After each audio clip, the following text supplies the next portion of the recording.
Dẫn nha.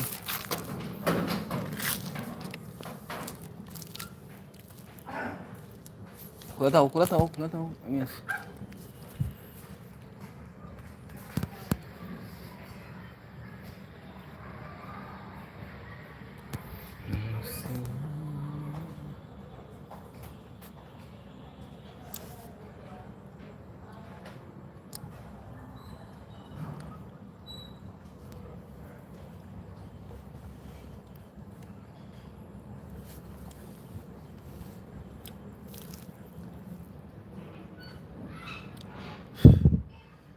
Hey guys. Mana hey guys ini?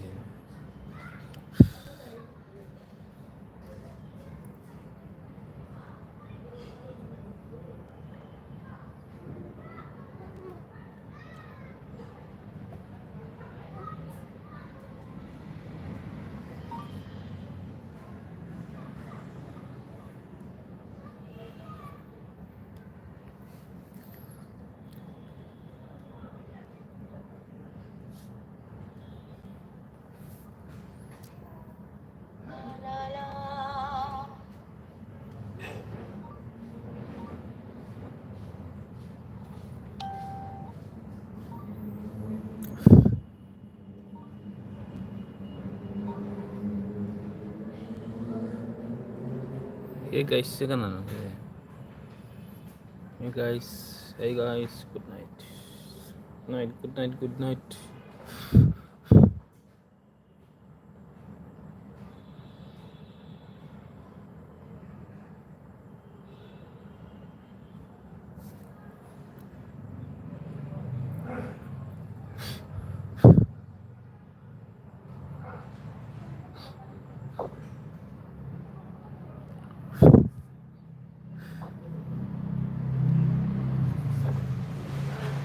Chắc xa rồi vậy.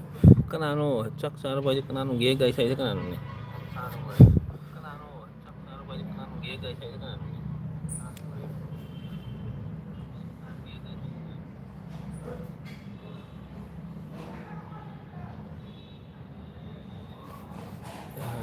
Hi bro.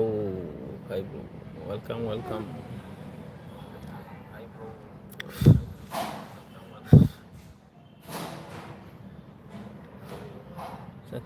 Chắc xa gì đi.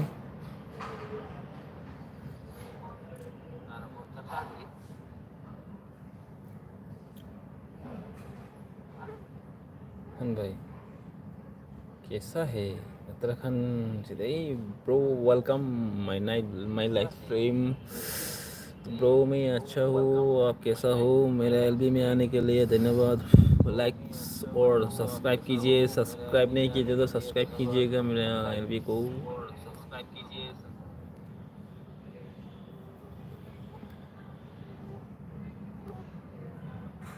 Hello bro hello keep it up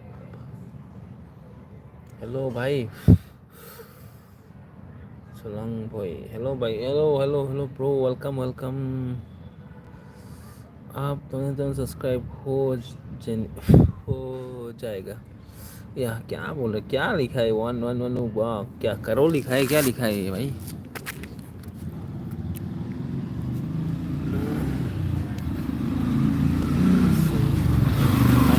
thank you bro ano ngam nawa kumbiri like dan no kumbiri ano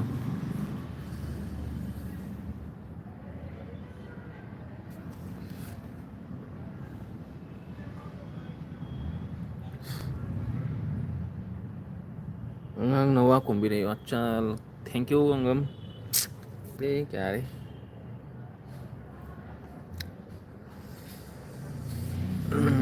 thank you bro like तो भाई तो मुझसे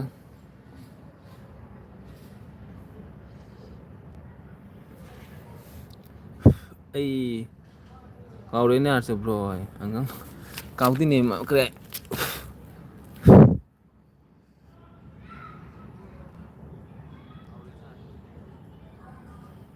kau deh bro kau deh kau deh na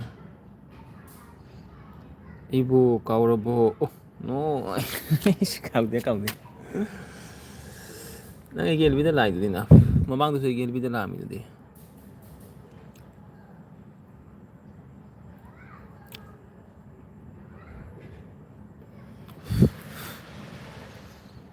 ꯑꯩꯕꯨ ꯀꯥꯎꯔꯕ ꯀꯥꯎꯗꯦ ꯀꯥꯎꯗꯦ bro ꯆꯥꯛ ꯆꯥꯔꯕ ꯕ꯭ꯔꯣꯔ ꯁꯤꯁꯇꯔꯗ ꯈꯪꯗꯦ ꯑꯪꯒꯝ ꯅꯋꯥ ꯈꯣꯝꯕꯤꯔꯛꯏ ꯆꯥꯛ ꯆꯥꯔꯕ ꯕ꯭ꯔꯣꯗꯤ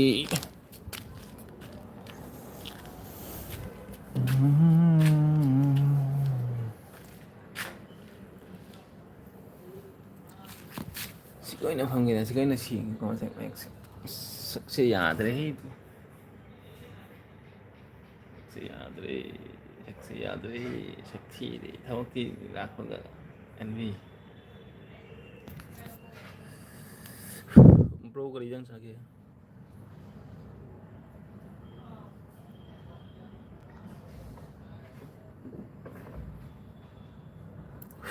ꯑꯩꯕꯨ ꯀꯥꯎꯔꯕ ꯑꯣ ꯅꯣ ꯑꯩ ꯀꯥꯎꯗꯦ ꯀꯥꯎꯗꯦ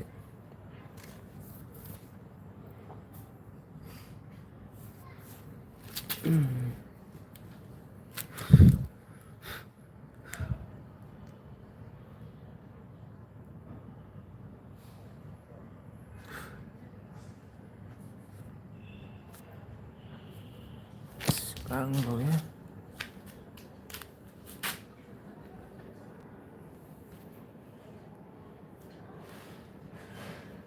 ꯀꯩꯅꯣ ꯁꯤ ꯏꯁꯀꯤꯟꯁꯦ ꯀꯩꯅꯣ ꯀꯥꯏ ꯆꯤꯡꯉꯤꯅꯣ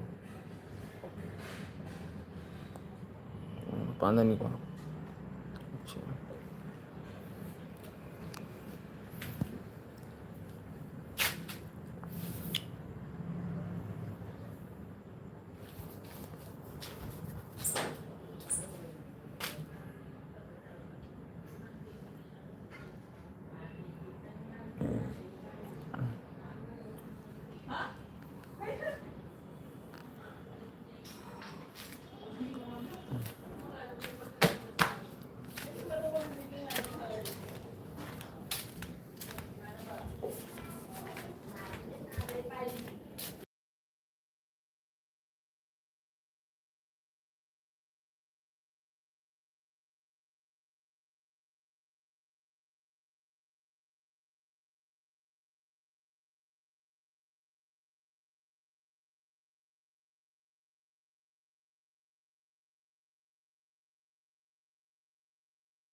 ꯑꯩ ꯅꯨꯡꯇꯤꯅ ꯅꯨꯡꯗꯥꯡꯗꯁꯨ ꯂꯥꯛꯀꯖꯥꯏꯅ ꯅꯪ ꯁꯣꯝꯗ ꯂꯥꯛꯑꯒ ꯀꯦꯛ ꯀꯠꯇꯧꯋꯦ ꯀꯦꯛ ꯇꯣꯞꯄꯗꯪ ꯀꯦꯛ ꯄꯤꯖ ꯅꯪ ꯑꯥꯗ ꯈꯤꯂꯨꯡꯗ ꯍꯥ 지금 손을 안 따더라 ꯀꯦꯛ ꯆꯥꯕꯩ ꯅꯪꯕꯨ ꯂꯥꯛꯇꯦ ꯊꯕꯛ ꯅꯠꯇꯣꯏꯅꯤ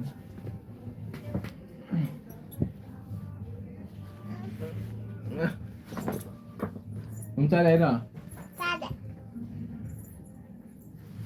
ꯄꯄꯥꯗꯨ ꯀꯅꯥ ꯁꯦꯝꯃꯤꯕꯁꯦ ꯃꯃꯥꯅ ꯑꯩ ꯁꯦꯝꯕꯤꯅꯤ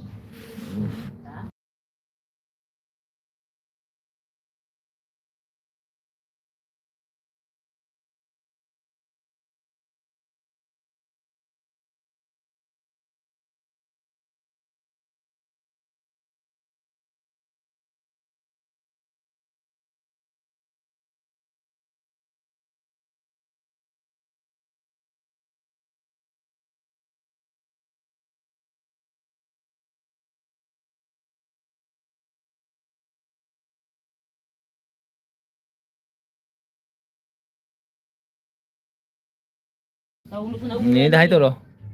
하이 또. 시시가 루니. 오라 얘 당구로 얘. 내내 대기 메헨디. 네, 오징어 생게. 내 대기 메헨디가 아파제이나. 이거 탑래요. 우대에 नहीं मेहंदी से. 파제이까? 그래.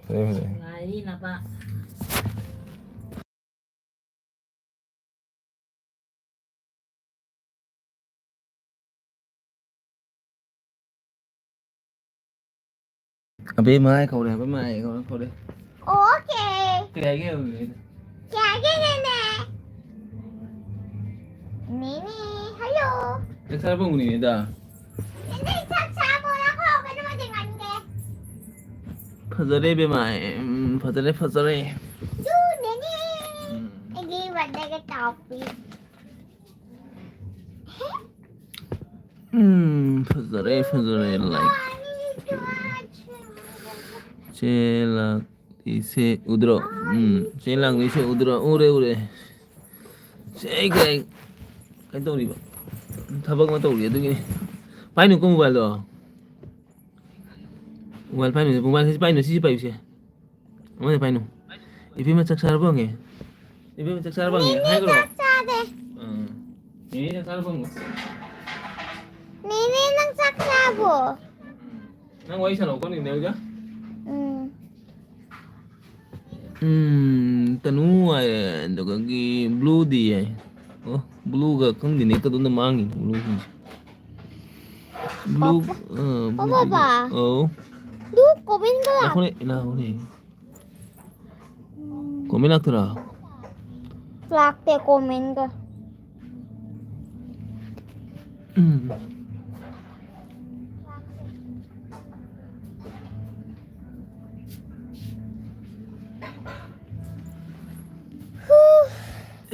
Sẽ còn bên bạn bà có cha đây bên mà nâng curry mà thèm cha ra cái nâng curry mà thèm cha cái. 아 하와이. 누가 시가 nếu raอยู่시가 잘. 얘야 mấy bữa đi Hawaii đi bazaar 누가 팬츠가 따이봐. Tanu nungai đi bố ạ. Cái này nó mà thế này bus cơ cả lita. Ngali sino ko? hả? Ano pa? Diba? Tanu nungai đi ai. sakit daw diba? Ano layo? Nang pa yo.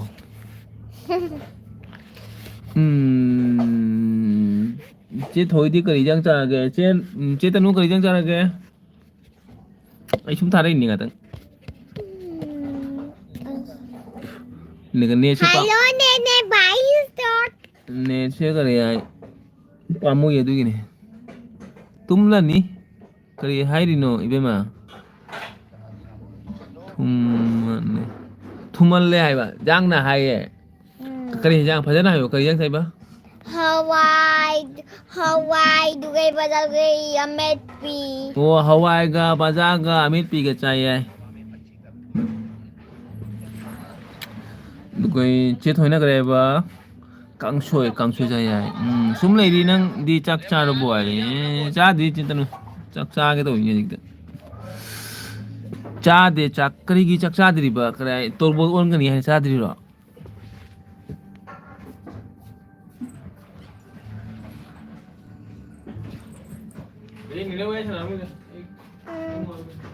Nene से fry आस्ते बजाइबो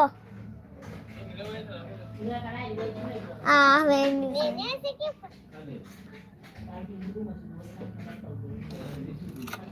nene no que jam sai no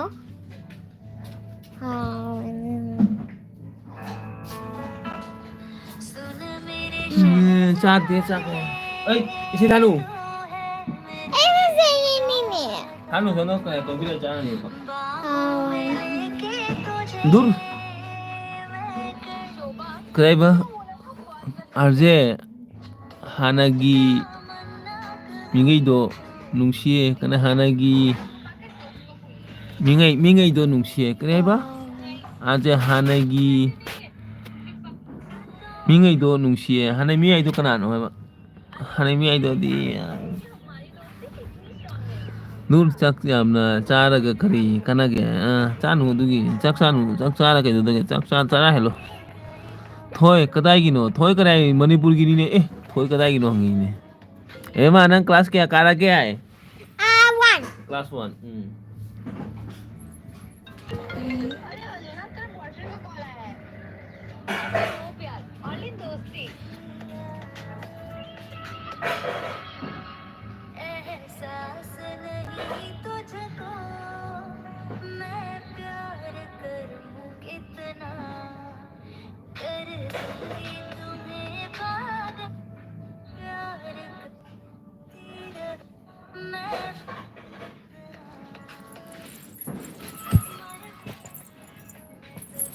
This is you first time work with me, what?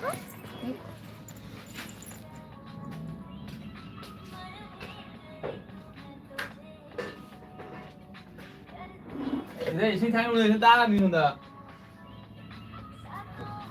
xuống là lấy ta nè đây mà tunu ai Manipur gini ya duga gi tanu di kadai gino ai duga thoi Manipur gi duga moi kun torbot duga gi bat khale ki pai khale bat khale ki pai kinoi che aje romi pinki sana thoi hoido che romi kare hojai gi che romi do ꯑꯩꯈꯣꯏꯒꯤ ꯍꯥꯟꯅꯒꯤ ꯆꯦꯔꯣꯃꯤꯗꯣ ꯀꯔꯦ ꯆꯦꯔꯣꯃꯤꯗꯣ ꯄꯤꯡꯀꯤ ꯍꯣꯏꯗꯣꯗꯤ ꯍꯧꯖꯤꯛ ꯀꯔꯦ video ꯊꯥꯡꯒꯠꯇꯔꯦ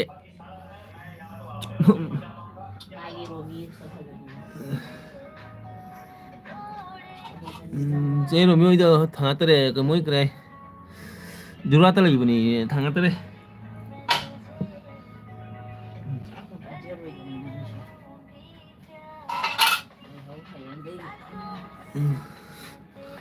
ꯍꯣꯖꯥꯏꯒꯤꯅꯤ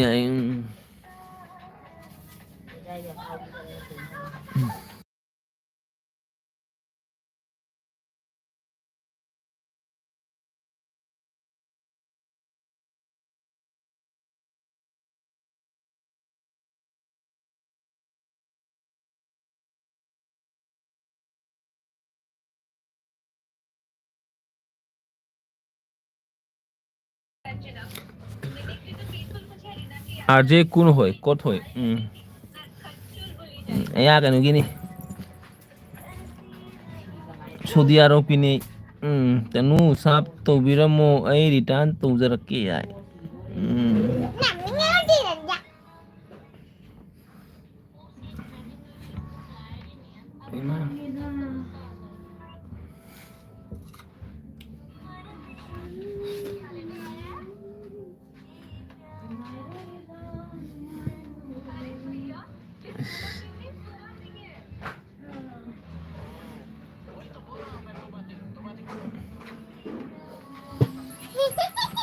Berita perlu saya tahu sudah kan tuh nih sudah tahu deh keren kopinya cara nih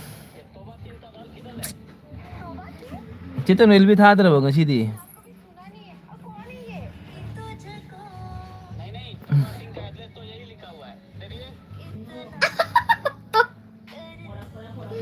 सुनो kan तो बोलो तो सुन जाए जो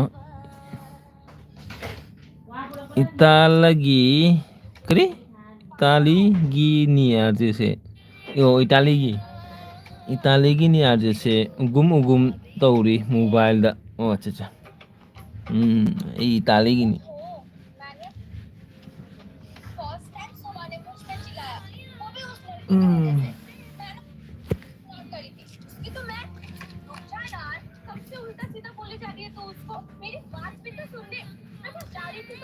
अया अइना वीडियो दा कमेंट तौरगा वीडियो दा लाइक पो तौरक्ते ने करीनो ने चेतनु नंगना अगी वीडियो ना कमेंट तौर लाइक तौरक्ते बा वीडियो जेंगा रो हेंदी सुन ना मोबाइल जेंगा सुन मोबाइल जेंगा सुन करे कॉपी चारा नहीं दुदी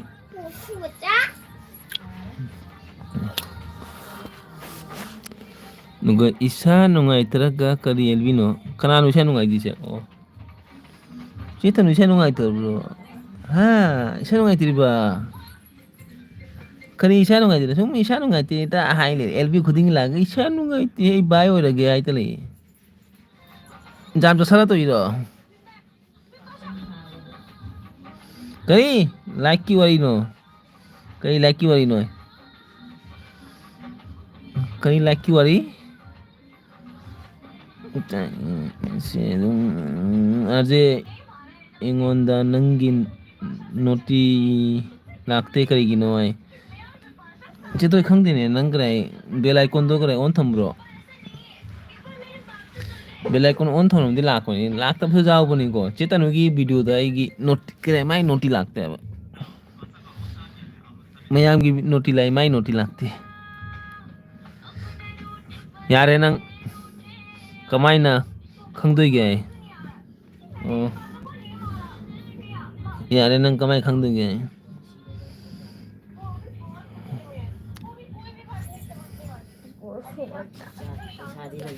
ꯀꯔꯤ ꯀꯔꯤ ꯋꯥꯔꯤꯅꯣ ꯈꯪꯗꯦ ꯀꯔꯤ ꯈꯪꯗꯣꯏꯅꯣ ꯑꯩ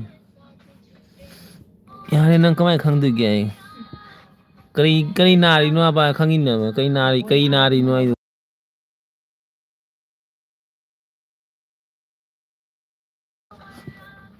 ꯆꯦꯇꯅꯨ ꯀꯩ ꯅꯥꯔꯤꯅꯣ ꯑꯩ ꯈꯪꯗꯦꯅꯦ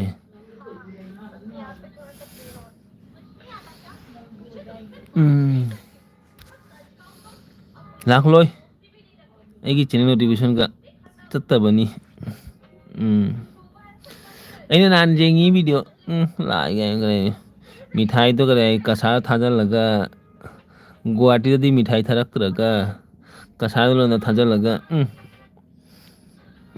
ꯒꯨꯍꯥꯇꯤ ꯊꯥꯔꯛꯑꯗꯤ ꯂꯥꯛꯀꯅꯤ ꯍꯥꯏꯕ ꯒꯨꯍꯥꯇꯤ ꯊꯥꯗ꯭ꯔꯗꯤ ꯀꯃꯥꯏꯅ ꯂꯥꯛꯇꯣꯏꯅꯣ ꯒꯨꯍꯥꯇꯤꯗꯒꯤ ꯆꯠꯇꯣꯏꯁꯦ ꯃꯤꯊꯥꯏꯗꯣ ꯗꯥꯏꯔꯦꯛ ꯀꯁꯥꯔ ꯊꯥꯔꯕꯅꯤꯅ ꯀꯥꯏ ꯂꯥꯛꯇꯣꯔꯤ ꯌꯥꯝꯅ ꯍꯪꯉꯛꯀꯅꯨ ꯈꯨꯝꯅꯤꯡꯗꯦ ꯑꯣ ꯈꯨꯝꯒꯅꯨ ꯈꯨꯝꯒꯅꯨ ꯑꯣ ꯑꯩꯅ ꯍꯪꯉꯗꯤ ꯈꯨꯝꯒꯅꯣꯕ ꯋꯥꯔꯝꯒꯅꯤ ꯑꯩ ꯍꯪꯉꯗꯤ ꯑꯣꯟꯂꯤ ꯋꯥꯆꯤꯡ ꯀꯩꯅꯣ ꯑꯣꯟꯂꯤ ꯋꯥꯆꯤꯡ ꯍꯥꯏꯗꯤ ꯀꯔꯤ ꯑꯣꯟꯂꯤ ꯋꯥꯆꯤꯡ ꯍꯥꯏꯗꯤ ꯑꯣꯟꯂꯤ ꯋꯥꯆꯤꯡ ꯀꯥꯏꯌꯦ ꯑꯦꯜꯕꯤꯔ ꯑꯩꯅ ꯑꯣꯟꯂꯤ ꯋꯥꯆꯤꯡ ꯍꯥꯏꯁꯦ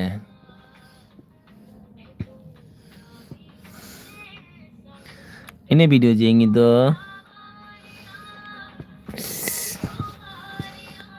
ꯐꯤ ꯄꯨꯊꯣꯛꯑꯦ ꯏꯉꯥꯡꯒꯤ ꯐꯤ ꯂꯧꯔꯦ ꯑꯃꯒꯤ ꯐꯤ ꯂꯧꯔꯦ ꯗꯗꯥꯒꯤ ꯏꯉꯥꯒꯤ ꯐꯤ ꯂꯧꯔꯦ ꯐꯤꯁꯦ ꯆꯥꯒꯗ꯭ꯔꯥ ꯆꯥꯔꯣꯏꯗ꯭ꯔꯥ ꯃꯥꯞ ꯈꯪꯗꯦ ꯑꯗꯨ ꯈꯪꯗꯦ ꯑꯗꯥ ꯈꯪꯗꯦ ꯃꯤꯊꯥꯏ ꯂꯧꯔꯦ ꯀꯥꯖꯨ ꯕꯗꯥꯝ ꯂꯧꯔꯦ ꯑꯗꯨꯒ ꯄꯦꯛꯀꯤꯡ ꯇꯧꯔꯦ ꯑꯗꯥ ꯇꯧꯔꯦ ꯂꯣꯏꯔꯦ ꯚꯤꯗꯤꯑꯣ ꯂꯣꯏꯔꯦ ꯑꯗꯨꯒ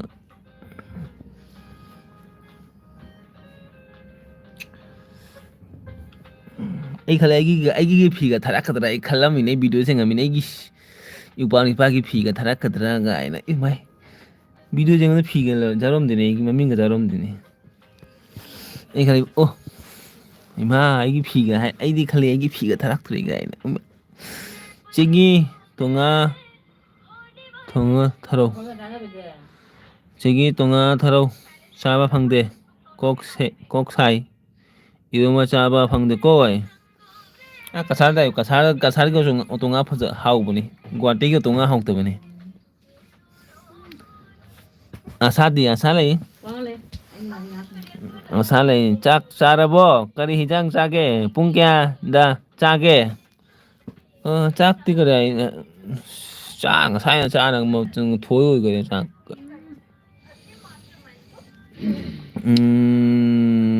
check all bill and report me accordingly don't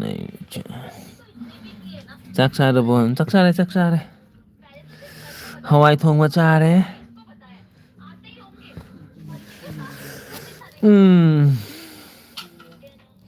ꯆꯥꯛ ꯆꯥꯔꯕꯣ ꯀꯅꯥꯅ ꯍꯥꯏꯔꯤꯕ ꯍꯧꯇꯦ ꯍꯥꯏꯅ ꯀꯩꯅꯣ ꯀꯅꯥꯅ ꯍꯥꯏꯔꯤꯕ ꯍꯧꯇꯦ ꯍꯥꯏꯅ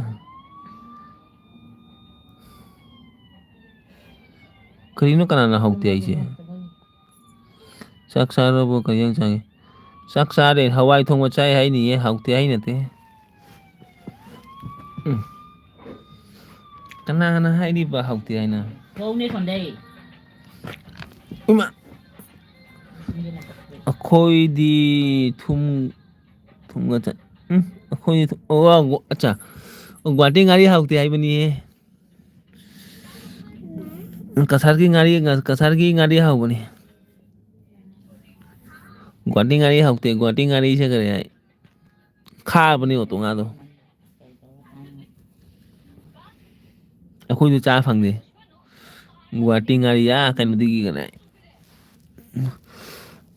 ꯇꯦꯂꯦꯁ ꯑꯩꯈꯣꯏ ꯇꯦꯂꯦꯁꯇꯣ ꯀꯔꯥꯏ ꯀꯁꯥꯔꯣꯟꯒꯤ ꯇꯦꯂꯦꯁꯇꯣ ꯍꯥꯎꯕꯅꯦꯕ ꯁꯤꯒꯩ ꯉꯥꯔꯤꯁꯤꯡꯁꯦ ꯇꯜꯂꯦ ꯑꯩꯈꯣꯏꯒꯤ ꯇꯦꯂꯦꯁ ꯑꯣꯇꯣꯉꯥ ꯇꯦꯂꯦꯁꯀꯤ ꯑꯣꯇꯣꯉꯥ ꯂꯩꯕꯗꯣ ꯑꯗꯨ ꯍꯥꯎꯕꯅꯦ ꯒꯨꯍꯥꯇꯤ ꯇꯣꯉꯥ ꯍꯥꯎꯇꯦ ꯅꯪꯅ ꯍꯧꯖꯤꯛ ꯍꯥꯏꯔꯤꯗꯨꯗꯤ ꯑꯗꯨꯅꯦꯕ ꯒꯨꯍꯥꯇꯤꯒꯤ ꯇꯣꯉꯥ ꯍꯥꯎꯇꯦꯕ ꯀꯁꯥꯔꯒꯤ ꯇꯣꯉꯥ ꯍꯧꯕꯅꯦꯕ ꯇꯦꯂꯦꯁ ꯊꯣꯡꯕ ꯑꯩꯈꯣꯏ ꯇꯦꯂꯦꯁꯇꯣ ꯈꯪꯕ꯭ꯔꯥ ꯆꯦꯇꯅꯨ ꯇꯦꯂꯦꯁꯇꯣ ꯑꯣꯇꯣꯉꯥ ꯇꯦꯂꯦꯁꯇꯣ ꯑꯗꯨꯗꯣ ꯍꯥꯎꯕꯅꯦꯕ ꯑꯗꯨꯗꯣ ꯀꯔꯤ ꯍꯥꯏ ꯀꯥꯟꯆꯤ ꯆꯥꯔꯁꯨ ꯍꯥꯎꯕꯅꯤ ꯑꯗꯨꯒ ꯑꯩꯈꯣꯏꯒꯤ ꯁꯤꯗꯣꯜ ꯆꯠꯅꯤ ꯍꯥꯏꯕꯗꯣ ꯁꯤꯇꯣꯜ ꯆꯠꯅꯤ ꯆꯥꯔꯁꯨ ꯍꯥꯎꯋꯤ ꯑꯗꯨꯗꯣ ꯁꯤꯒꯩꯒꯤ ꯑꯣꯇꯣꯉꯥꯁꯤꯡꯁꯤꯗꯤ ꯎꯄꯥꯏ ꯂꯩꯇꯅ ꯆꯥꯔꯤꯅꯤ ꯑꯩꯈꯣꯏꯗꯤ ꯀꯗꯥꯏ ꯄꯤꯛꯏꯉꯩꯗꯒꯤ ꯁꯤꯒ ꯀꯗꯥꯏ ꯀꯁꯥꯔꯒꯤ ꯑꯣꯇꯣꯉꯥ ꯆꯥꯕꯅꯤꯅ ꯑꯗꯨꯅ ꯑꯩꯈꯣꯏꯒꯤ ꯍꯥꯎꯕꯗꯣ ꯍꯦꯜꯂꯤꯑꯦꯕ ꯁꯤ ꯑꯣꯟ ꯌꯥꯔꯦ ꯒꯨꯍꯥꯇꯤ ꯍꯥꯎꯇꯦ ꯍꯥꯎꯇꯦ ꯒꯨꯍꯥꯇꯤꯒꯤ ꯒꯨꯍꯥꯇꯤ ꯑꯣꯇꯣꯉꯥ ꯀꯥꯏꯗꯩ ꯄꯨꯔꯛꯀꯦ ꯒꯨꯍꯥꯇꯤ ꯑꯣꯇꯣꯉꯥꯁꯨ ꯀꯔꯥꯏ ꯃꯅꯤꯄꯨꯔꯗꯒꯤ ꯀꯔꯥꯏ ꯍꯣꯖꯥꯏꯗꯒꯤ ꯄꯨꯔꯛꯏ ꯅꯠꯇ꯭ꯔꯣ ꯀꯥꯏꯗꯩ ꯄꯨꯔꯛꯀꯦ ꯑꯗꯨꯗꯣ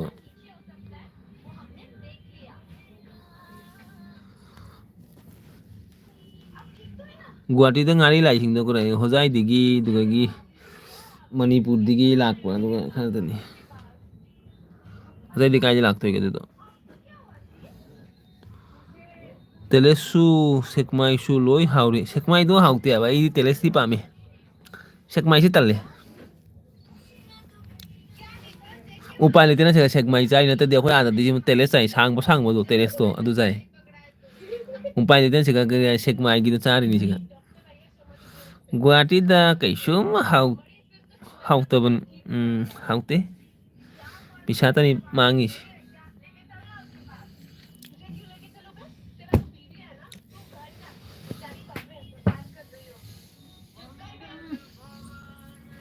ꯀꯅꯥꯅꯣ ꯇꯧꯔꯤꯁꯦ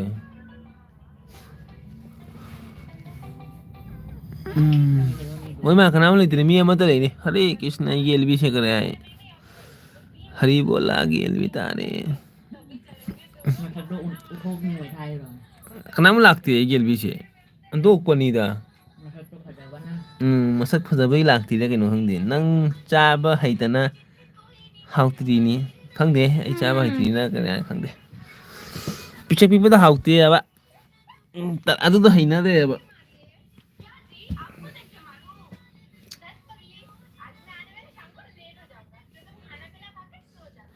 ꯅꯥꯏꯌꯦ ꯅꯪ ꯆꯥꯕ ꯍꯩꯇꯅ ꯍꯥꯎꯇ꯭ꯔꯤꯅꯤ ꯑꯗꯨꯒ ꯁꯤꯗ ꯒꯨꯍꯥꯇꯤ ꯂꯥꯛꯑꯒ ꯆꯥꯕ ꯍꯩꯔꯦ ꯑꯗꯨꯗꯒꯤ ꯑꯥꯗ ꯀꯁꯥꯔꯗ ꯂꯩꯔꯤꯉꯩꯗ ꯌꯨꯝꯗ ꯂꯩꯔꯤꯉꯩꯗꯗꯤ ꯇꯦꯂꯦꯁ ꯆꯥꯏꯕ ꯇꯦꯂꯦꯁꯇꯨꯅ ꯀꯔꯤ ꯍꯥꯎꯋꯦꯕ ꯇꯦꯂꯦꯁꯇꯨꯅ ꯀꯔꯤ ꯑꯣꯇꯣꯉꯥ ꯀꯥꯟꯆꯤ ꯃꯣꯔꯅꯤꯡꯗ ꯏꯪꯊꯝꯊꯥꯗ ꯑꯣꯇꯣꯉꯥ ꯀꯥꯟꯆꯤ ꯇꯧꯔꯒ ꯐꯗꯤꯒꯣꯝ ꯍꯥꯞꯆꯤꯜꯂꯒ ꯐꯖꯅ ꯇꯩꯔꯒ ꯆꯥꯛ ꯑꯁꯥꯕꯒ ꯆꯥꯕꯁꯦ ꯈꯨꯍꯥꯎ ꯑꯃꯅꯤ ꯑꯗꯨ ꯀꯩꯅꯣ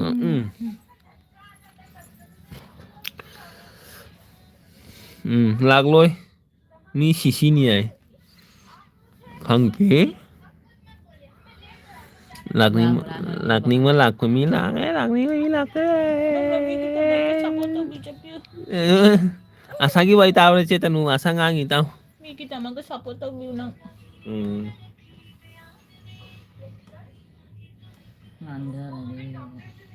ꯑꯩꯗꯤ ꯀꯔꯤ ꯗꯨꯅꯤꯌꯥ ꯚꯔꯒꯤ ꯁꯞꯄꯣꯔꯠ ꯇꯧ ꯂꯥꯛꯄ ꯃꯤꯅꯤ ꯀꯩꯅꯣ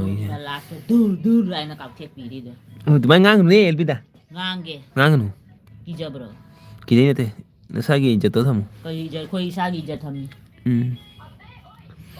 ꯅꯪ ꯈꯪꯉꯣꯏ ꯉꯥꯡꯒꯅꯨ ꯑꯌꯨꯛ ꯉꯟꯇꯥꯗꯩꯅ ꯁꯟꯗꯥꯕꯧ ꯃꯤꯒꯤꯗꯃꯛꯇ ꯇꯨꯃꯤꯟ ꯂꯩꯌꯨꯅꯦ ꯇꯨꯃꯤꯟꯅꯒ ꯂꯩꯔꯣꯏ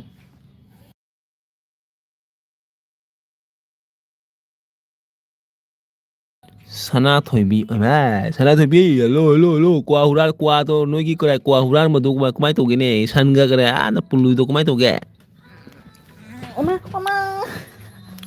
ꯁꯅꯥꯊꯣꯏꯕꯤꯒꯗꯨꯒꯒꯤ ꯃꯅꯥꯎꯅꯨꯄꯤꯔ ꯑꯃꯗꯨꯒ ꯁꯟꯒ ꯄꯨꯜꯂꯒ ꯈꯨꯜꯂꯒ ꯊꯝꯃꯃꯤꯅꯦ ꯏꯃꯥꯟ ꯗꯁꯥꯅꯤ ꯅꯣꯏ ꯇꯧꯔꯤꯗꯣ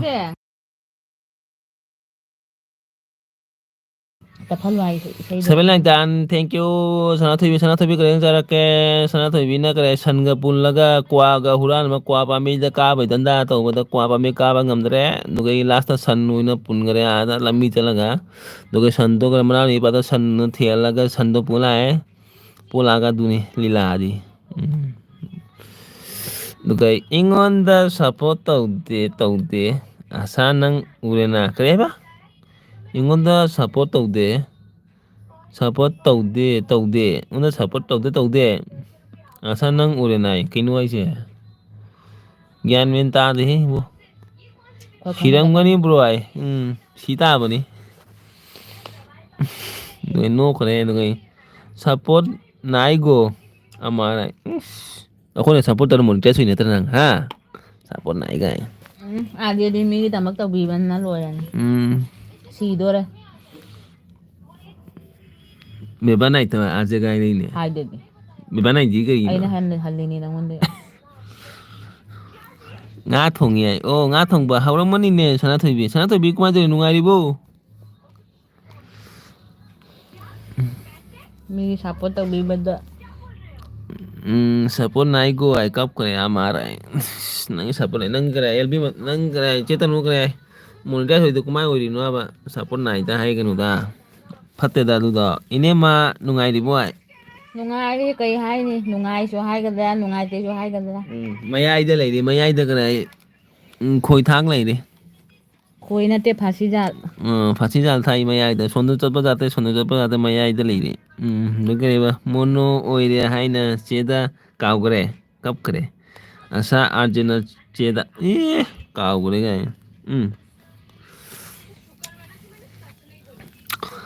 kanamu kaude matamna taurene ai ngang rashi jaw de chetan wai ikrai asana ngang se rashi jaw de ai mitra se kumai ngang de no ne mitra se kumai ngang de no ne mama ta ne ai gi upa ga wora mali nang se ai mitra kumai adu ne ai rashi jaw de du da matai gelmi se mi lakti ra ha mi la nang rashi jaw lo su na sak to phajadi mi lakti ai masakti phajabani kino phajai adona ne na hado am kamu tara khak thi ja gi ne na rashi jaw de ta da ai se ga wang hang rashi jaw di si de kai no masa thoi bisu chaura mene chau bona loi re chau re chahi taruk phare ngarang birthday to gore asa arji se ko ai kap khane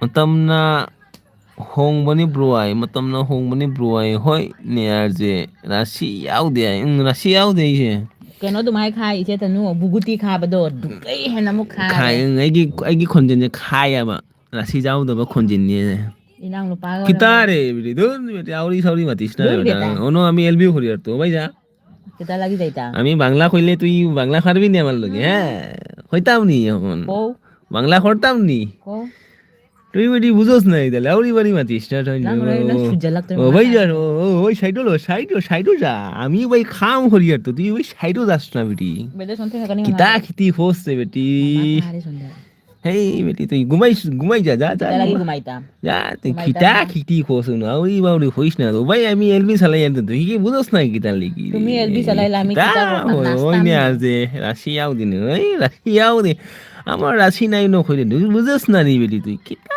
যে হোস রে বেটি রে আল্লাহ দুয়াই রে তোমার লইয়া আমি বিপদও পড়লাম না কিতা রে ও আশা চেদা কাউ করে ও আশা চেদা কাউ করে আই নে nang kaw na ba chetan uda kaw de da kai no ne kita sana thoi kita re kita khorose তুই তি গরু সরু গিয়া বাঁধি দিলে রাস্তাত গিয়া গরু তুকাইতে গরু মানুষে 10টা 11টা বাজি nang hawa haira ni ne metro na paung ne Bangla গাঙ্গে না করে বাংলা হারাঙ্গা খারাপ হাগি দাও দিদি এর বিছে নুঙ্গাইতে বনি ne nang জ্ঞান মেন তানা খানু ne ai mitro ngang sunang na silai ti ai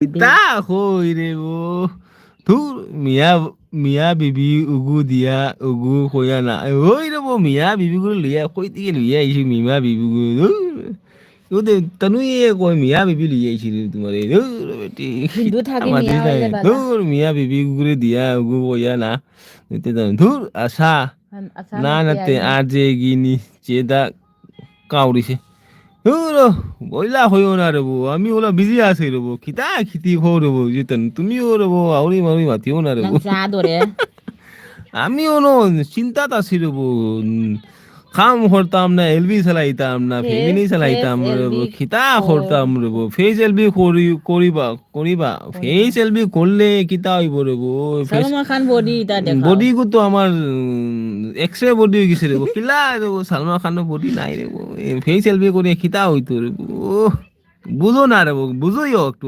तुम्हारे আমার কথা বুঝিও রে বউ तुम्हारे देख तो face lb korle face LB করিয়া কিতা করতো রে বউ আমি অন্য আছি আমি আমার নিজের মানে চিন্তায় আমি ভরে গেছি রে বউ ডিউটি যাইতাম না ফ্যামিলি চালাইতাম না খাইতাম না সময় পাই না রে বউ bele thakani না এলবি ঘুরতাম না এলবি রে কিতা করতাম thamne mi tum jara maro ina la kondo wa দূর la করি বিজি আমার চোখ নাইনি ও রে বউ, তুমি বুঝো না রে বউ হাওড়ি হাওড়ি মাতিও না রে বউ আমি একটু সময় এলবি সেলবি যাই যাইলে টাইম পাই না রে বউ আজকে এলবিও গেছি না কার এলবি টাইম পাই না রে বউ বুঝো না রে বউ ছেলে মানুষ তো ডিউটি বিজি হইলে তো আর বিজি হইলে তো আর উপায় নাই রে বউ সব সময় এলবি থাকতে হয় আগের মতো এলবি থাকতে পারি না তো আগে তো 10টা বাজতে আর 12টা বাজতে ঘুমাই রে বউ এলবি যাইতে যাইতে দিন থেকে রাত্রে পর্যন্ত এলবি যাই এখন এলবি যাইতে সময় পাই না হিতা করতাম রে বউ ভিডিও আপলোড করতে পারি না কিতা দুনিয়া আমি বললাম এখন ওই দেখিস না রে ওটা দেখি এখন কিতা করতে দিবি তুই তুই কিতা দেখ রে আউরি বাড়ি দেখিস না রে আমি ওই কথা হই আর তো nang তুমি দাঁড়াও না একটু একটু একটু সফর করো আমি এবার কমেন্ট করি আর তো সফর করো nang si আমার boy এমনি কোনো মানুষ আই না রে বউ তুমি রে বউ তোমার ফেস দেখতো তোমার ফেস দেখলে মানুষ আইব না কিতা আমি আইতো চিন্তা না। করি আর রে বউ Ora face গু সুন্দর নাই ধুর কোথা আইব কিতা ওগো দূর বেটা। ধুর কিতা কিতি ওগো বাসা ওই তুমি কি এখন ছেলেনি না রে বউ আমি বেটা ছেলে না বেটা বাঘের বাচ্চা তো আমি এখন এগুলো লাগি তো আমি টাইম পাই না রে বউ ভিডিও আপলোড করতে পারি না কিতা করতাম জানি না ইউটিউব আমি কিতা থুপচান করতাম না কিতা করতাম আমি চিন্তা করি আর রে বউ। চুপচান ভরি দেও অত কষ্ট করিয়া মনিটাইজ করলাম আর এখন ভিডিও আপলোড করতে পারি না কিতা করতাম চিন্তা করিয়া আমি ভাইয়ার না রে বউ কোন দিন ডলার ফুরা করিয়া আমি ফেমেলি ভাইতাম চিন্তা করিয়া তুমি মরলে পরে পাইব না রে বউ আমি এখন টাইম পাই না এলে তো আমি ইউটিউব ঘুরে পুরা ভিডিও ডাললাম 2 দিন পরে আমি ভিডিও ডালি এখন ভিডিও ডালতে পারি না কিতা করতাম রে বউ আল্লাহর দুয়াই রে বউ ও ফাটে খুব বাক চানি লোন খাঙ্গি ko kaya kubak চাই loan খাঙ্গি ko ay kay no ay যেতে না ওই তুমি হিঙ্গি লাই সু দেবো হিঙ্গি লাই বু নাই রে বো হিঙ্গি লাই গেছে গিয়া হিঙ্গি লাই বেটা বেটা বেমার হইছে কইতে গিয়ে এখন আইতো বেটা বেমার হইছে হিঙ্গি লাই বেমার হইছে ফোনও করো না তো কই আর খবর পাইতাই ফোন করলে না খবর পাইতাই হিঙ্গি লাইগু কই আছে হিঙ্গু লাই আমিও কথা কই না বুদ্ধি নই গেছি টাইম পাই না লোন খাং দিয়ে কয় খুবাক চানি লোন খাং দিয়ে কয় চেতন লোন খাং দিয়ে তুমি থাকো হজায় আর তোমার জামাই গর শিলচর তুমি বেঙ্গুলি জানো না কিতা হরিব হজাই তো বেঙ্গুলি মানুষ আছে তো কিতা কিতি হরিব বেঙ্গুলি জানি না রে সব গায়েব হয়ে গেছে মানুষও নাই আমার এলবি দুইগু মানুষ দেখা দুই গুলি আছে নাঙ্গা চেতা নুগরা হইব চেতানুর লগে কথা কইলে হইব কিতা কথা কইতাই কহু দেখি যাই শুনি কথা আছে শুনি আমার এলবি গুড মানুষ আইতো না রে আমি ভিডিও ডালি না কই থেকে মানুষ আইতো তুমি খালি মানুষের ঘরে যাও আমি যাই না তো তালি এখন মানুষের ঘরেও যাই না আর আমার ঘরেও আমি কিতা করি রান্ধি না তখন কই যাইব আমি মানুষের ঘরেও যাই না কি জামাই তোমার কাই আইনো নে কি জামাই তোমার আইনো কাই আইনো কি জামাই তোমার আইনো অন্য বুক ভাস্কর তোমারও ग्रुप की मैसेज है ভাস্কর তোমারও breakfast for 10 facts we will coming morning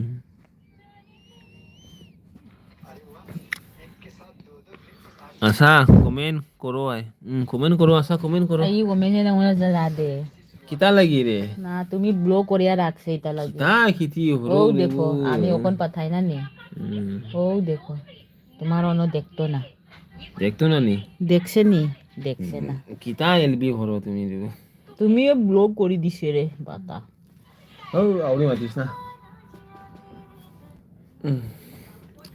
ওয়া রে দা তুমি nge punge dare 11 है punge na dare na lushala si maya 41 minute chale lushala si kana de elbi thar kana tum maga fare henga kom didi to ni wai blog kana kanana karigi blog blog kanana karigi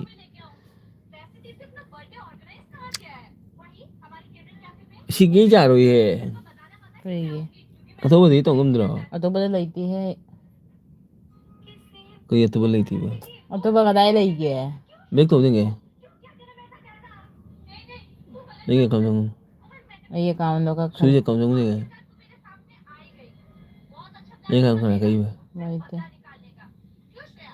और दो का नहीं आसे हांगी दो खंग दर आसी गई सुजा दे आसी गई दिखंग दे 누구 정 문제가 너도 그러면 हाँ ngày khoai chỉ tao nói ngày khoai जा दे ये आसे तो नहीं इसे जा दे इसे करने समय तक कही तो ngày khoai chỉ tao nói elbi thari 동네 가라다래 엘비 ngasi elbi thari dira ba chỉ tao ngasa nutin tha mà này asa comment ya de asa comment ya de सा account छिन बदुगा तो इनमाय account de mari manga account paisa lawni na ऐसे कहीं है ना singara saina kain to ina Gmail था ना ऐसा ना ta so kai khu po kula नंग गदाई दे हाई बे ai hai ki bani ne लागते मानसी लावे कई सब की नसी के नोनी हल्दी ni हांचिक लो होंग दोनी tharo icha nu ngaite hairaga ta de o मानसी हलावे ei tha hai ki bani ma da khung to tu law ina krai pisa pi ni hai no ei matam bhang da khung to इस कई रहे मैं kanti singa group ki lai ni kari chena isa nu ngaite hairaga tha do dro o tha de ye chi to ngi sa nu ngai do kari to na nu ngai ti na ba ना दे ना ऐसा नहीं का kai to rage sa nu ngai ti to kai to rage ba दो से कई से ला जा रहे थे वरना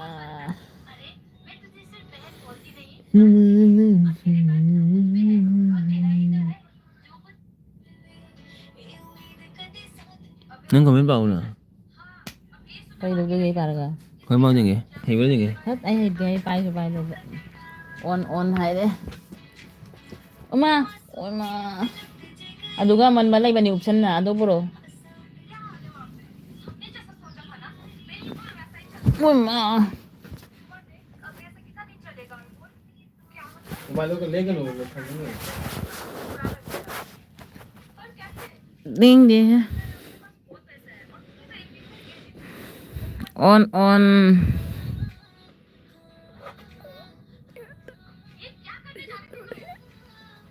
याद रे सीधो रे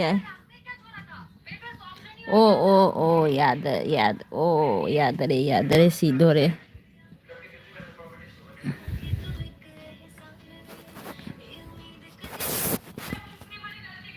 मेरे यहाँ पर बेदे लाई mobile जेंगी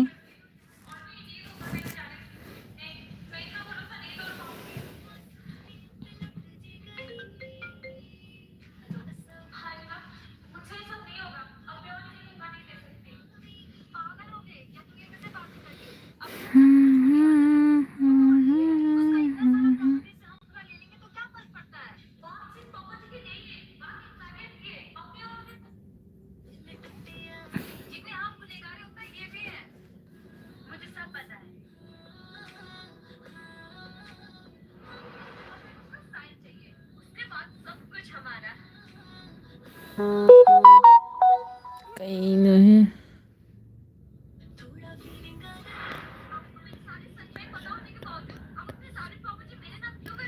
YT khara dollar do sum YT da ai sidore ai.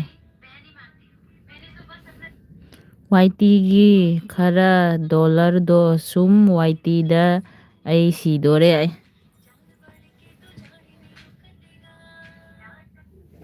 ꯑꯍꯥꯟꯕꯗꯨꯔ ꯑꯗꯨ ꯄꯨꯔꯛꯏꯗꯣ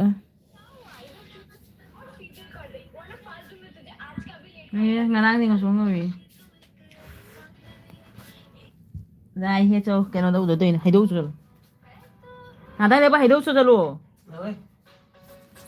ꯑꯣ ꯇꯧꯔꯛꯀꯅꯨ YTꯒꯤ ꯈꯔ ꯗꯣꯂꯔꯗ ꯁꯨꯝ YTꯗ ꯑꯩ ꯁꯤꯗꯣꯔꯦ ꯍꯥ ꯍꯥ ꯍꯥꯏꯅ YTꯒꯤ ꯈꯔ ꯗꯣꯂꯔꯗꯣ ꯁꯨꯝ YTꯗ ꯑꯩ ꯁꯤꯗꯣꯔꯦ ꯑꯆꯥ ꯁꯥꯎꯔꯦ ꯑꯖꯦ ꯅꯪꯒꯤ ꯍꯤꯔꯣ ꯄꯥꯈꯪꯗꯨꯗꯤ ꯀꯔꯤ ꯍꯤꯔꯣ ꯄꯥꯈꯪꯗꯨꯗꯤ ꯍꯥꯏꯗꯤ ꯀꯩꯅꯣ ꯇꯧꯅꯣ ꯑꯖꯦ ꯅꯪ ꯍꯤꯔꯣ ꯄꯥꯈꯪ ꯍꯤꯔꯣꯅꯦ ꯏꯉꯥꯡꯁꯦ ꯏꯪꯕꯁꯤꯒ ꯊꯥꯒꯣ ꯉꯥꯛꯇꯪ ꯊꯥꯔꯛꯄ ꯃꯨꯊꯠꯄꯣ ꯁꯣꯟ ꯇꯥꯔꯣꯏ ꯕꯣꯕꯣ ꯉꯥꯡꯉꯅꯤ ꯁꯤꯖꯅꯤ ꯅꯪ ꯍꯌꯦꯡ ꯀ꯭ꯂꯥꯁ ꯀ꯭ꯂꯥꯁ ꯆꯠꯂꯣꯏꯗ꯭ꯔꯥ ꯍꯌꯦꯡ ꯁ꯭ꯀꯨꯜ ꯆꯠꯂꯨ ꯁꯥꯇꯥꯔꯗꯤ ꯀꯥꯏ ꯇꯣꯏ ꯀ꯭ꯂꯥꯁ ꯆꯠꯇꯣꯏꯅꯤ ꯗꯥꯟꯁ ꯀ꯭ꯂꯥꯁ ꯁꯟꯗꯥꯗ ꯌꯥꯔꯦ ꯏꯪꯉꯦ ꯌꯥꯔꯣꯏ ꯁꯣꯝꯗ ꯁꯣꯝꯗ ꯇꯥꯔꯔꯣꯏ ꯃꯤ ꯃꯣꯕꯥꯏꯜ ꯊꯥꯔꯤꯁꯦ ꯕꯦꯗꯦꯁ ꯑꯦꯛꯖꯥꯝ ꯎꯁꯤꯠꯇꯦꯅꯦ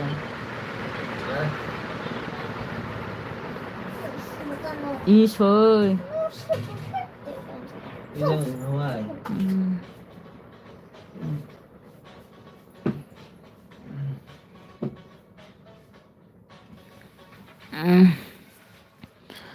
ꯑꯖꯦ ꯅꯪꯒꯤ ꯍꯦꯔꯣ ꯄꯥꯈꯪꯗꯣꯗꯤ ꯌꯥꯏ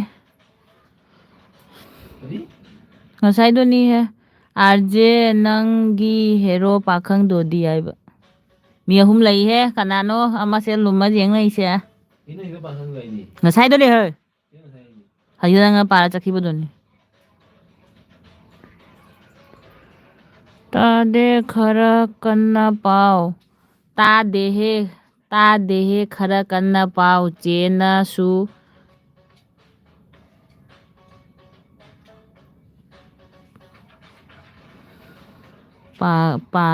ꯄꯥꯡꯒꯜꯂꯤ ꯍꯥꯏ ꯃꯥꯅ ꯑꯥꯔꯖꯦꯒꯤ ꯊꯋꯥꯏ ꯏꯕꯣꯍꯜꯗꯣꯁꯨ ꯂꯥꯛꯇꯦꯅꯦ ꯍꯥꯏꯕ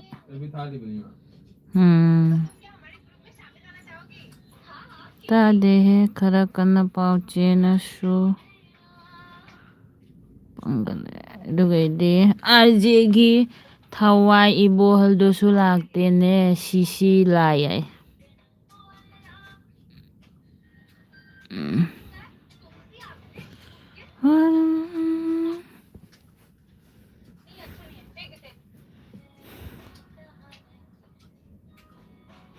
मीडिया एलबी थारी इबोहल एलबी थारी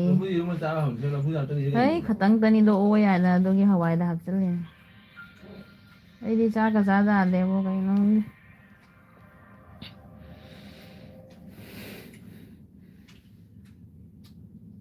ꯑꯁꯤꯈꯩꯁꯨ ꯆꯥꯗꯦ ꯀꯔꯤꯒꯤꯅꯣ ꯈꯪꯗꯦ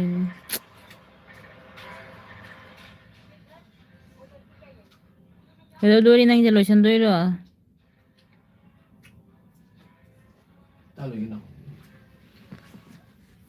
ꯒꯣꯃꯦꯟ ꯂꯩꯇꯔꯦ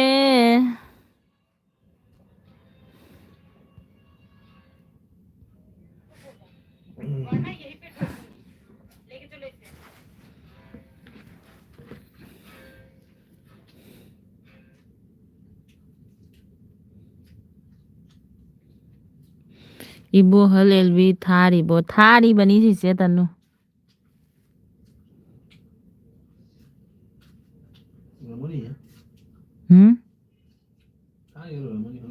थारी है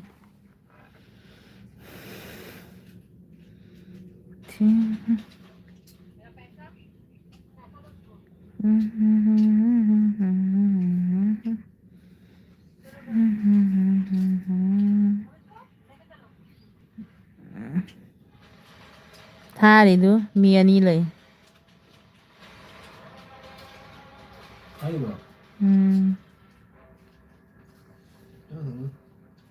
ꯀꯔꯤ ꯑꯁꯥ ꯑꯁꯦꯡꯕ ꯀꯅꯥꯝ ꯍꯦꯛ ꯂꯥꯛꯇꯦꯕꯣ ꯀꯔꯤ ꯑꯦꯜꯕꯤꯅꯣ ꯁꯤꯕꯨ ꯋꯥꯏ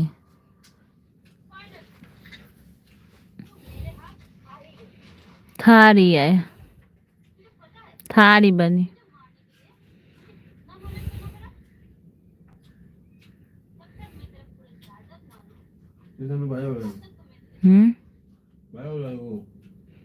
ꯆꯦꯇꯅꯨ ꯃꯁꯥ ꯅꯨꯡꯉꯥꯏꯇ꯭ꯔꯗꯤ ꯇꯨꯝꯃꯣ ꯚꯥꯏ ꯑꯣꯏꯔꯣꯏ ꯅꯪꯒꯤ ꯅꯅꯥꯎ ꯅꯨꯄꯥ ꯁꯤꯅ ꯍꯥꯏꯕ ꯀꯅꯥꯝꯁꯨ ꯂꯩꯇꯦ ꯃꯤ ꯑꯃꯈꯛꯇꯪ ꯂꯩ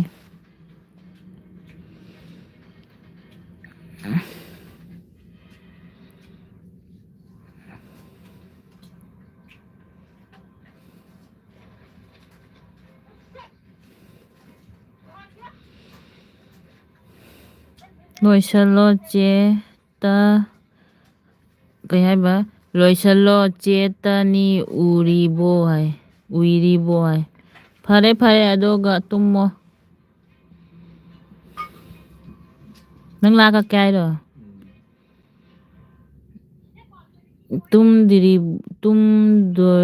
ꯇꯨꯝꯗꯣꯔꯕꯣ ꯍꯥꯏ ꯃꯥꯅ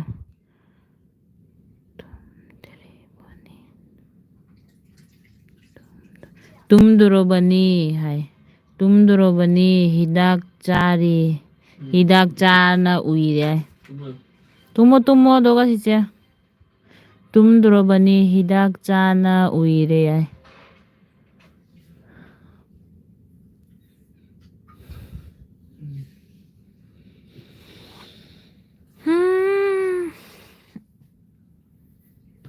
ꯆꯥꯛ ꯂꯣꯏ ꯆꯥꯈ꯭ꯔꯦ ꯀꯔꯤ ꯕꯦꯗꯦ ꯅꯪ ꯁꯤꯒ ꯊꯦꯡꯉꯛꯀꯅꯤ ꯍꯥꯏꯔꯒ ꯑꯩ ꯄꯣꯝꯃꯤꯁꯤꯒ ꯁꯦ ꯉꯁꯪ ꯉꯥꯡ ꯂꯩ ꯁꯤꯒ ꯃꯆꯨꯗꯣ ꯑꯍꯨꯝꯈꯛꯅꯤ ꯑꯍꯨꯝꯈꯛ ꯊꯨꯡꯉꯛꯏꯅꯤ ꯀꯃꯥꯏꯅ ꯇꯧꯔꯤꯕ ꯑꯩ ꯀꯣꯃꯦꯟ ꯄꯥ ꯍꯩꯔꯦ ꯑꯩꯗꯤ ꯄꯥꯏ ꯇꯥꯔꯤ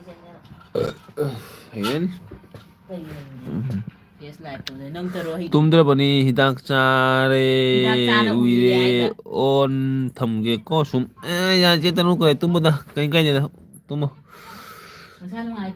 ꯆꯦꯇꯅꯨ ꯇꯨꯝꯕꯗ ꯀꯔꯤꯝ ꯀꯥꯏꯗꯦꯗ ꯑꯣꯟ ꯀꯩ ꯊꯝꯗꯣꯏꯒꯦ ꯇꯨꯝꯃꯣ ꯅꯪꯁꯨ ꯔꯦꯗꯃꯤ ꯊꯥꯔꯣꯏ ꯂꯣꯏꯁꯤꯟꯗꯔꯣꯅꯤ ꯑꯩꯁꯨ ꯂꯣꯏꯁꯟꯗꯣꯔꯅꯤ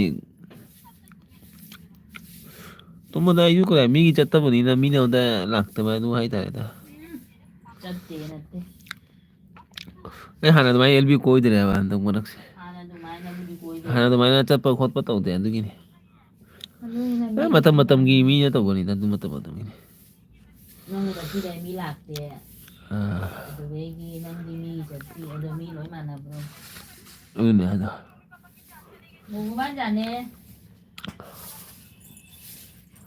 ꯀꯔꯤꯝ ꯀꯥꯏꯗꯦ ꯍꯌꯦꯡ ꯅꯠꯇꯦ ꯑꯌꯨꯛꯇ ꯆꯠꯇꯣꯏ ꯅꯠꯇꯦ ꯁꯟꯗꯥꯗꯅꯤ ꯑꯗꯨꯒꯤ ꯇꯨꯝꯃꯣ ꯍꯥꯏꯗꯣ ꯇꯨꯝꯗ꯭ꯔꯗꯤ ꯀꯃꯥꯏꯅ ꯆꯠ ꯐꯪꯗꯣꯔꯤꯅꯣ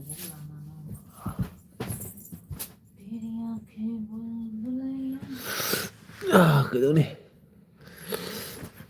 ꯃꯁꯥ ꯃꯁꯥꯒꯤ ꯂꯣꯏꯔꯗꯤ ꯀꯔꯤ ꯃꯁꯥ ꯃꯁꯥꯒꯤ ꯊꯦꯀꯥ ꯂꯣꯏꯔꯗꯤ ꯀꯥꯎꯕꯅꯤ ꯍꯥꯏꯁꯦ ꯑꯗꯨꯅꯤꯗ ꯀꯔꯤꯝ ꯀꯥꯏꯗꯦꯗ ꯑꯗꯨꯗꯣ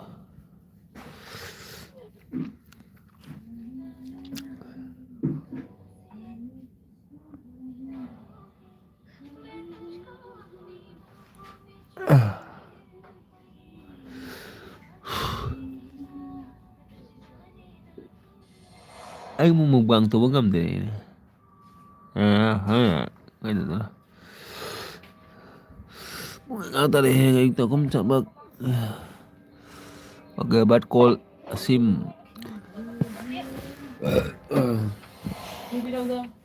ꯃꯤꯅꯤꯠ ꯇꯞꯍꯜꯂꯨ ꯁꯣꯟꯗ ꯇꯥꯏ ꯃꯤꯅꯤꯠ ꯇꯞꯍꯜꯂꯨꯅꯦ ꯇꯞꯍꯜꯂꯨ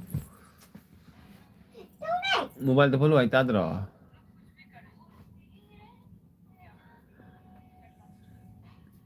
ꯄꯨꯡ ꯑꯃ ꯐꯥꯔ ꯂꯣꯏꯁꯜꯂꯒꯦ ꯄꯨꯡ 55 ꯃꯤꯅꯤꯠ ꯆꯠꯂꯦ ꯃꯤꯅꯤꯠ 5 ꯂꯣꯏꯁꯜꯂꯒꯦ ꯍꯥ ꯀꯔꯤ 하루 하디나 마하바가 더 기제. ấy mà mới đâu này Ai 기제 하디나 한게 하고 간 거나.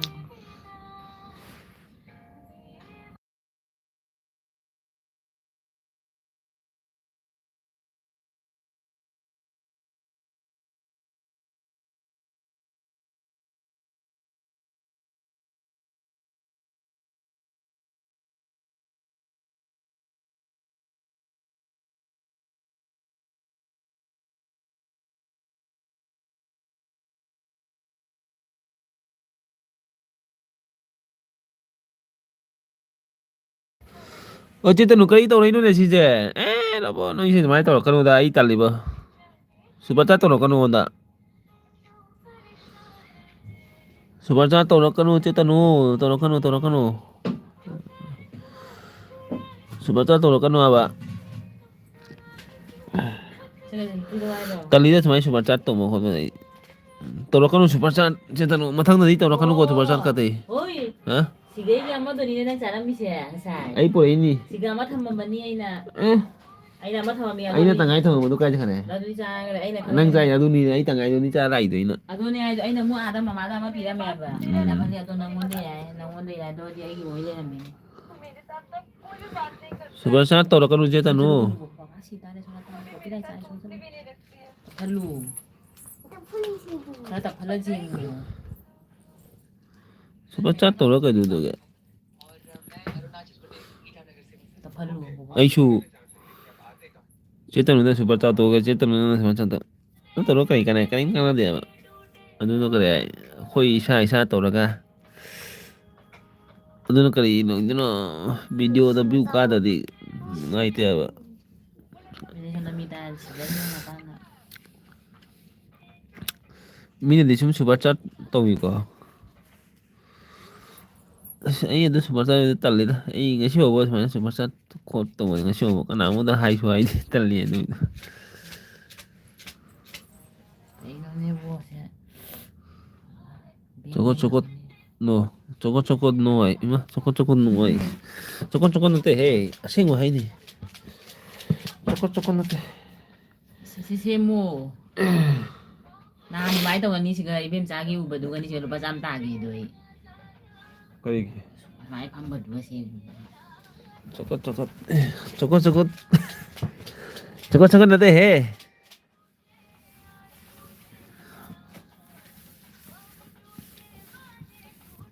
bisa sampai dah ba bisa sampai dah mana ni Kaya kaya ba? bisa sampai dah mana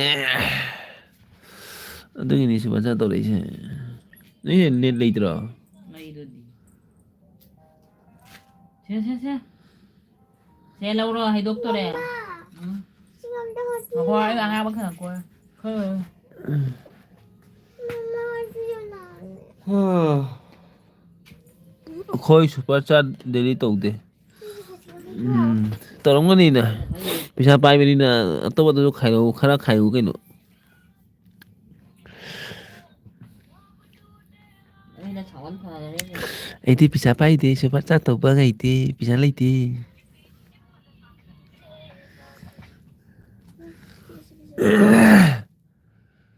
kare bai phuta gi cái no ki brai gi se lo ba cham se ai ma Ibuan man. Nanti mi sumba hay wala kayo na niya. bai phuta gi bo da mane ne Ang nakunoy na butaning demi na nang nakagit sa dega. nang na jing jai ne su mot pa ga hai ai na nang kai ga nu ai ma ande nang pura yaad re ai Kukuto na na. ai ko yaad re sono june sono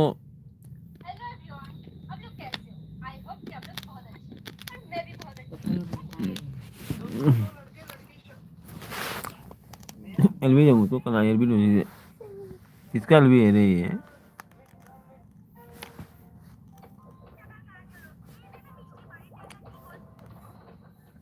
इसका elvi no Ito yung ilbit tayo do.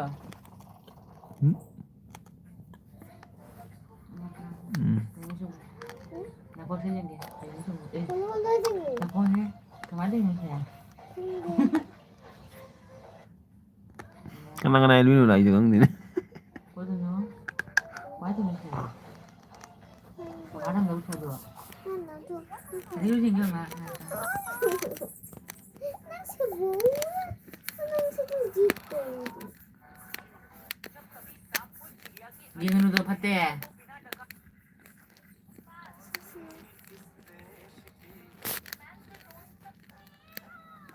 Sono kan over ni, air bido. Oh.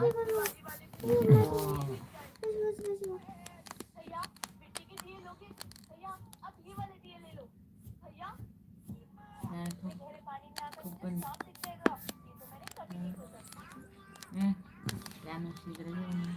Mama masih tingin ni. Loh, boleh. Mama. Halo. Ada. Mau kena kena. Itu yang nama banyak sangat di sini. Kau boleh kena dulu. Dia karam.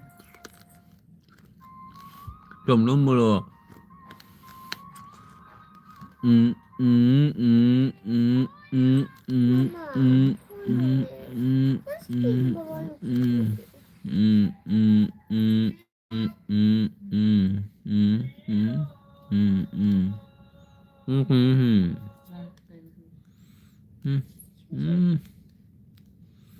Jadi he.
Boleh kaya aku beri dia.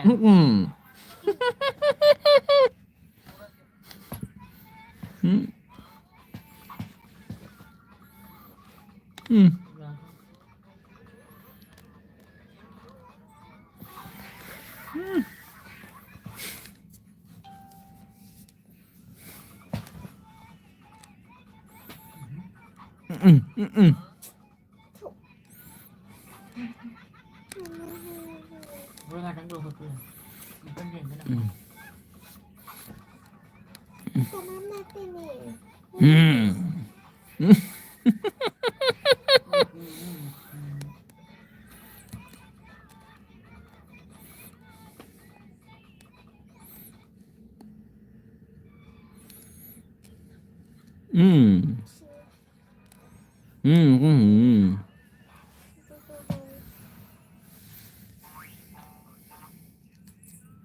Tap na.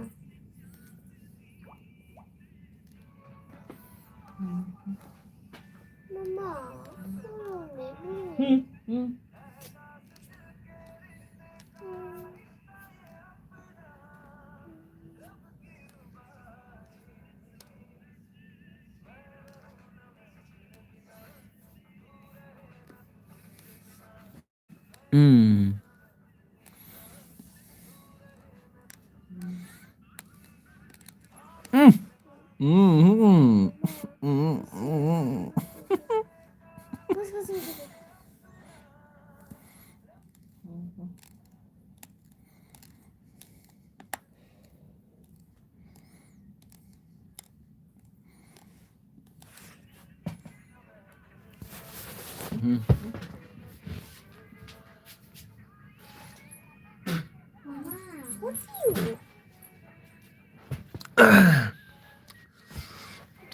Jesse lại Jesse đây là đang đi ba thành phố Jesse mà Jesse tụm đi bộ thiên này xuất thiên nữa đây là ba cái nó tôi đó चे तनुगी करा short video Jenga तो इनी इबाई ने चश्मा गपसा लगा नहीं था रे इस वाह आज तामुल खाई आसे तामुल खाई आसे बा इबाई जंगनी होई मा इबाई तो जंगनी हाइस हाइस कदाई हीरो साउथ की हीरो थी यार Ba ya te he do nang tu.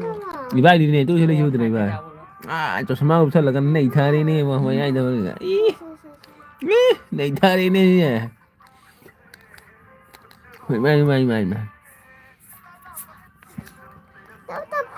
होई मा हाइस बा बा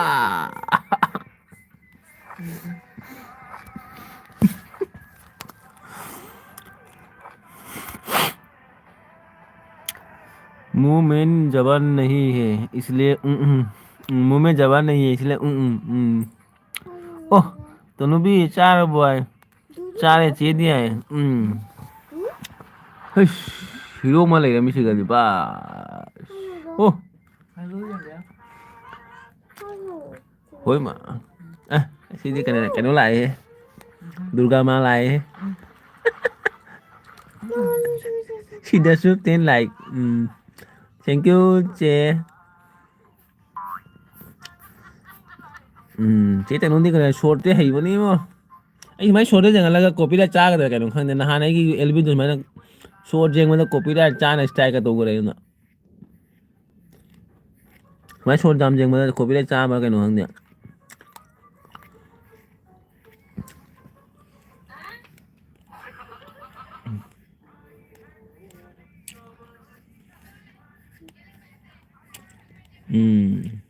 शेगित हवाई मेरे जान लव यू इबाई शेगित हवाई मेरा जान लव यू चश्मा आपसे लगा हीरो नहीं है ना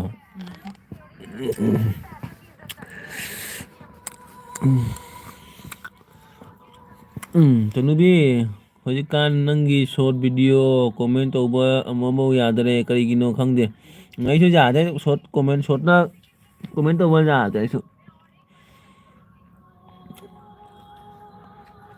short ti jam badai che tanugi short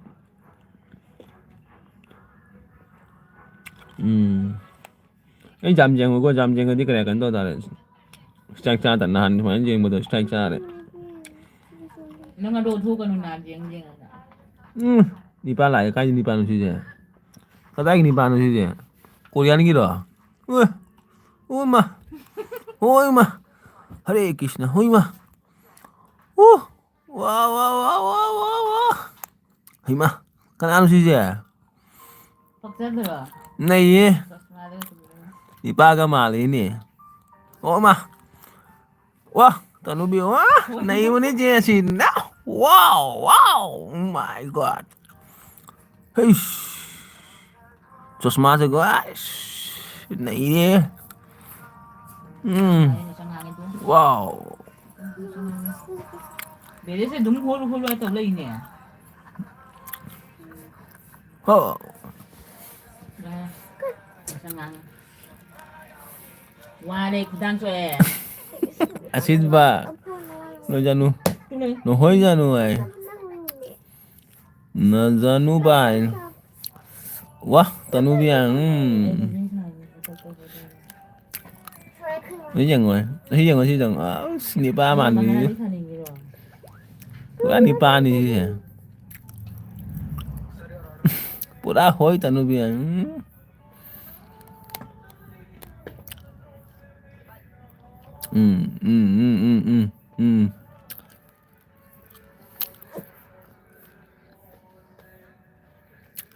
cái sam tha ta xí đó LB ấy cái channel का पूरा तत के तत लसनु माल उधर है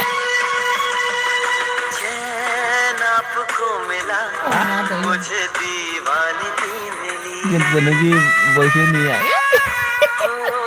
शाप को मिला मुझे तो बेखुदी अरे ने बात एमपी हवाई तो मचा है कैसे कैसे के फिर भी प्यार आपसे ही करता है दिल आओ आपको मिला मुझे दीवानगी मिली Jam. कोথায় প্রতি অভিমান jam taro si ko na to dei channel ka tat ki ni gang de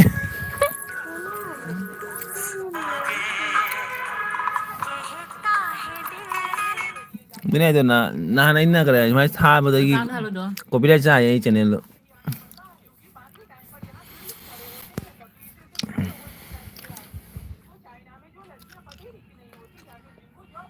Kerja sound thar lino copyright la itu la kan lai. Jadi copyright lai apa nah ini cuma thar juga. Copyright amat tu mari copyright LB dah. Moi na YouTube ला कसरत करेगी तो channel लो करे मैं LB तो कसरत की बा YouTube ना Para may ilbi ka ibe. Mama LB आई मता नहीं इवे बनी ने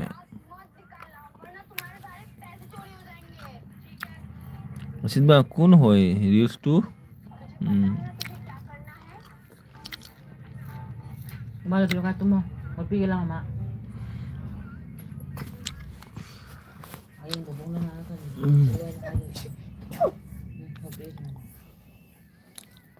मजा Nami tara. Bubong na nga daw ka tumo niya. yung push ko to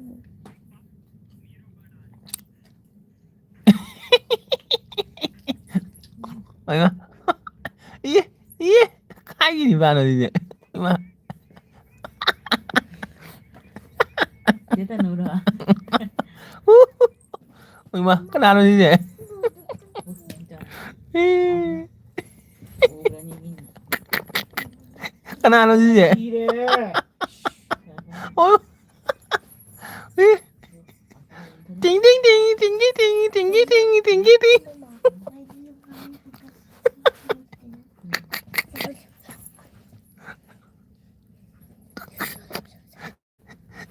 cái kỳ nó từ gì vậy Kayo nun eh. Ako ka nung din.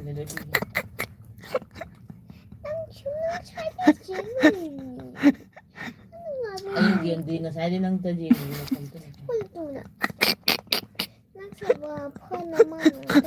tao bị reels yên quá ngoài bani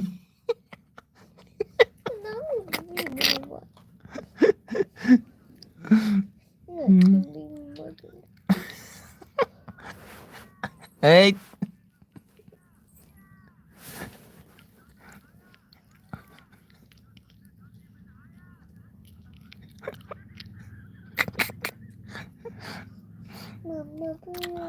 Naku, nang daw no mobile da.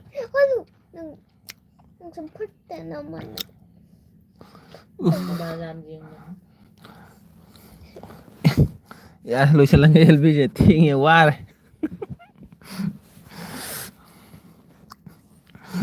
हेगा मुझे ngasih war wah serius lo daga ikan pinna nok podo si ne pung kya tare hai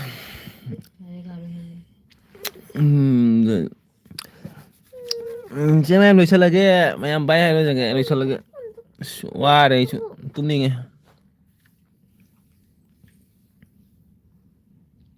bye हेरो bye bye bye चे ची cái jang cái jang hay te che dai sin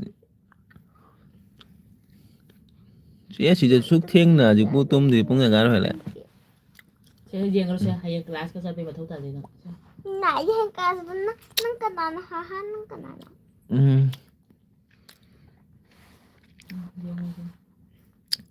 Hoi haje no ba bye bye tanu bi bye bye bro thong bao thong ya cha bao hi jang nga thong bi cha che tanu ba hero chalo chala ke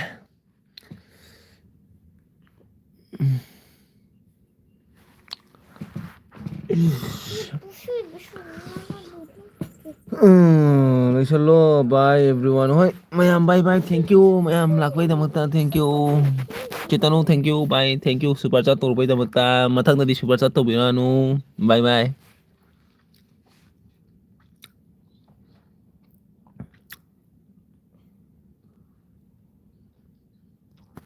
bye bye ka thale ko